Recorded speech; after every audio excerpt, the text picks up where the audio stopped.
Hello, my dear friends. Thank you so much for tuning into this next video.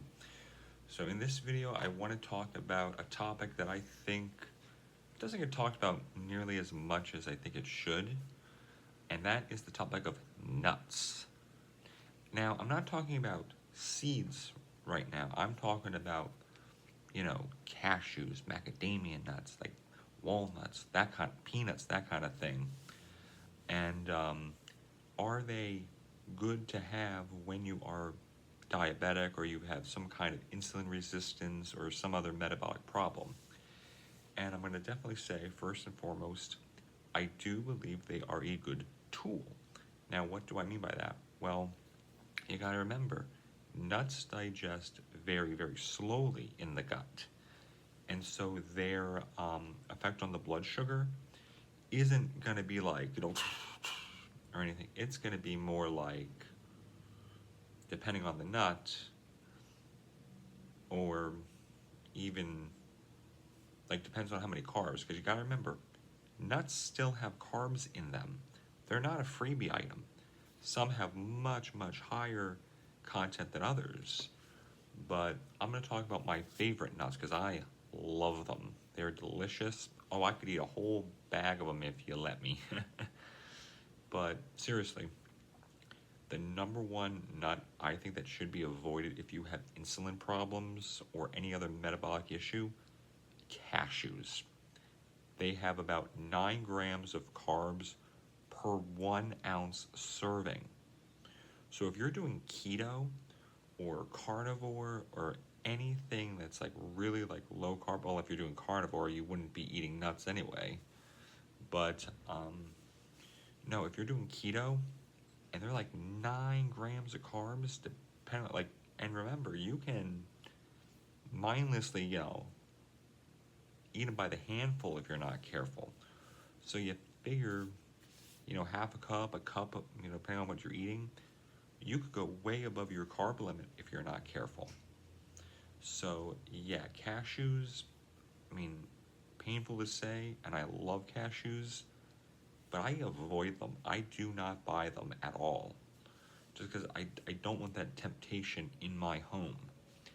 Now, chestnuts, I forget the amount that they actually have in them, like per serving, but I know they're very high as well.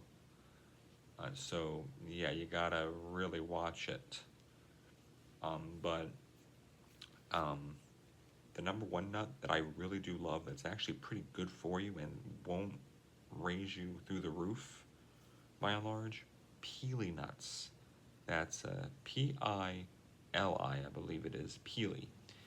They're very pricey, but they're worth it. They're worth every cent a pound. Delicious. I love peely nuts. And I could eat that whole bag if I wanted to, but I absolutely don't. But yeah, they only have 1 gram of carb per 1 ounce serving. 1 carb. So yeah, they're a great snack. They're a great thing to add to dishes. I believe they taste kind of like a buttered almond, almost. Very, very similar flavor, if you ask me. Almonds. Almonds are an excellent choice as well. That's how you get things like almond flour in keto recipes. Almonds, excellent. 2 grams of carbs. Not bad at all. As well as another nut I really love, macadamia nuts. Macadamia nuts. Now, again, check the packaging. Check the packaging with them. Take whatever the gram of carb is and then subtract whatever the dietary fiber is to get the net carbs. So you think about it, some of these are not all that high at all. Now, another one I would probably avoid would be peanuts. Now, peanuts aren't even technically a nut. They're a legume. They're a bean. But funny, some of them, depending on how they're processed, so like if they are roasted in honey or things like that, you really should avoid them because of all of the sugar that they add to them. But yeah, get raw nuts for your home. Roast them yourself, cook them yourself, however however you like to cook them, do it yourself. I don't do it just because I don't have the time right now, but what I really love about nuts, they freeze very well. So what I've actually done was I've actually bought a 3-pound bag of macadamia nuts. Yeah, I know, 3 pounds, it's a lot. It was actually a pretty decent amount of money, but hey, it's worth it, you know, and I'm going to be spreading this out through several months, if not a year of enjoyment. But what I want to do is, but what I actually did was I took that bag, I stuck it right in the freezer. They're not going to stick together. They're already like little individual pieces. Yeah, they might stick a little bit, but there's nothing I can't break apart. And some of those are going to go into my keto cakes and my keto cookies, things like that. And yeah, so definitely do your own research, and remember, just because something works for me or works for another person with insulin resistant problems, doesn't mean it's necessarily going to work for you, and vice versa.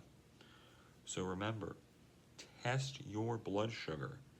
If there's some new item that you want to try that you're not sure how it's going to affect you, wait whatever amount of time it is for your blood sugar to reach its peak.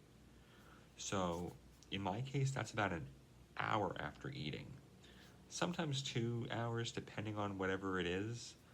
But yeah, if the glucose meter says that this isn't a very high spike, or my blood sugar is going down at a fairly quote-unquote normal rate, I will absolutely continue to eat that item.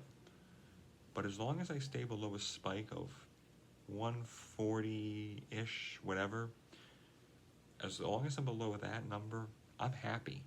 That's a normal blood sugar rise. Now, obviously, if it sends me up to like 200 or 250 or 300 or whatever, and I haven't had spikes like those in a very, very long time, I avoid that at all costs. So I hope that this video was informative. I hope it gave some good ideas. And again, I'm not saying avoid nuts. They have high fat. They're very good on a ketogenic diet, and they help. And you can put them in recipes. And what I also really love about them too is, you know, if I eat a few of them like in the afternoon, that satiates me enough through the evening to get me to the next day, kind of a thing. So yeah, highly recommend nuts. And if you like my content and you want to learn more and video ideas, whatever, please consider subscribing to me. Please consider liking, sharing, commenting on this video. And I hope I continue to inspire others, and take care.